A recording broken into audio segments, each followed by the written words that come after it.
Kamu saat ini sedang terjebak dalam dilema hidupmu. Mulutmu memang bungkam, diam tak bersuara, namun di kepalamu berisik, seperti ada dua koloni lebah sedang berantem. Fisikmu memang aman, tapi mentalmu sedang nyungsep. Jika bukan karena sayangnya Allah, mungkin kamu sudah sinting.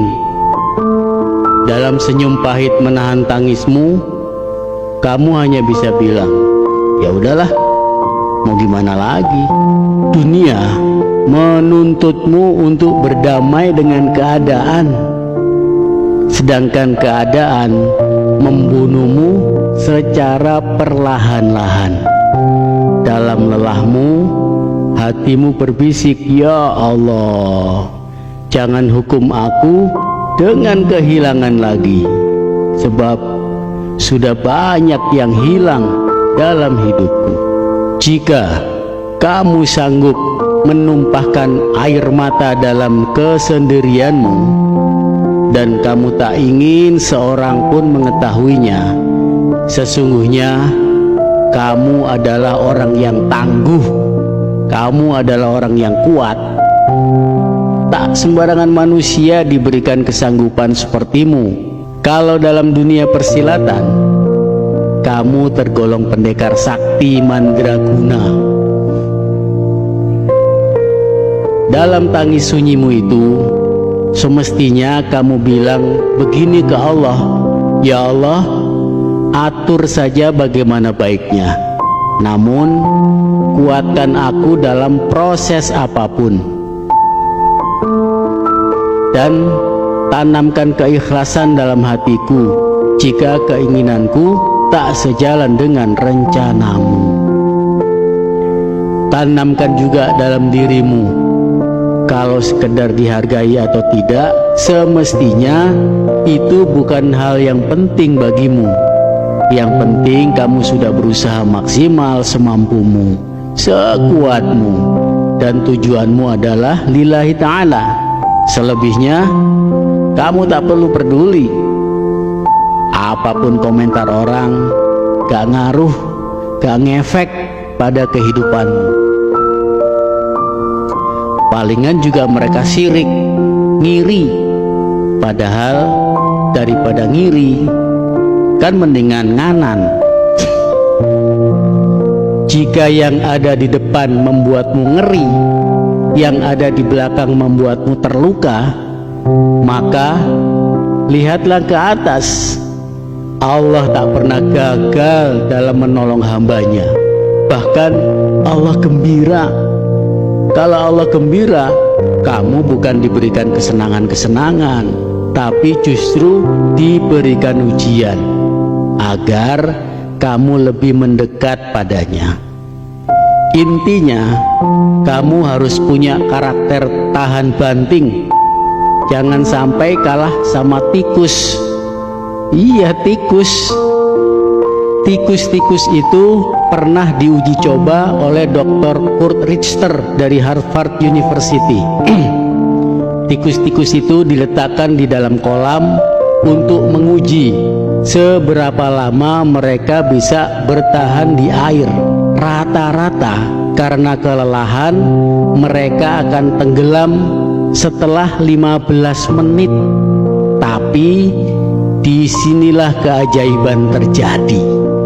Sebelum semua tikusnya tenggelam, para peneliti turun tangan. Mereka mengeluarkan tikus-tikus itu dari air, mengeringkan mereka, lalu membiarkan tikus-tikus itu beristirahat selama beberapa menit. Kemudian menempatkan kembali ke kolam untuk babak kedua.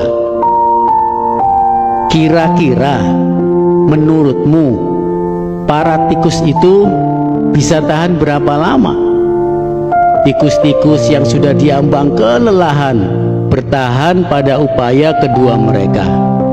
Mungkin kamu menebak paling lama bertahan 15 menit atau palingan juga 10. Bahkan mereka hanya bisa bertahan hanya 5 menit karena kelelahan. Tapi kamu salah. Mereka mampu bertahan selama 60 jam secara menakjubkan. Ya, kamu nggak salah dengar, 60 jam atau kurang lebih 2,5 hari non-stop bertahan berenang.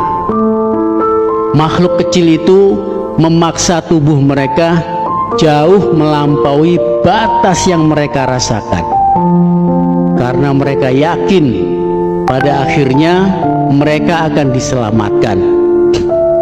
Mereka punya alasan untuk tetap terus berenang.